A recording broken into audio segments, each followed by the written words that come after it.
kera nta mugore wagiraga isambu, ariko kuri uyu munsi ubutaka bwo mu Rwanda kurusa 24 bwanditse ku bagore, kandi kera nta mugore washoboraga kwiyitirira isambu.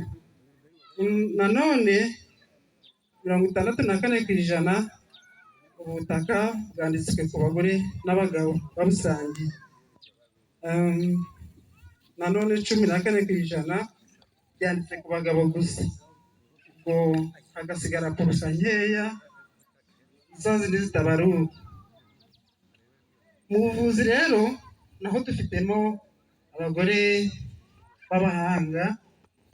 Niba mbyibuka neza, mu baganga 4 babaga ubwonko, uwa 4 ni umugore. Sibyo kwishimira, mumuhe amashyi nawe. Muzi kubaga ubwonko? Kubaga ubwonko ni ikintu gikomeye. Tekereza umugore wakataje kugira ngo kugeza ubwo yiga isomo rikomeye gutya, yakataje. Mumwongere amashyi nubwo atari hano.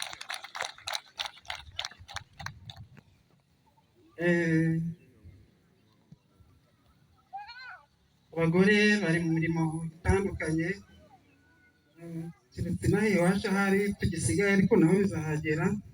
Abagore ubu ni abamotari, abagore ni abashoferi, abagore umugani w'abakecuru ni abaderevu batwara indege. Turakataje rero, reka buri wese agira imbaraga. Uyu munsi twishimiye imyaka 30, dukomeze tugire uruhare mu iterambere ry'igihugu cyacu, kuko amaboko yacu niyo azakorera u Rwanda. Nerekera gusoza, muri make muri uru rugendo rw'imyaka 30 bageze kuri byinshi. Ibiri gukorwa kugira ngo inzitizi ziveho, umugore agere ku iterambere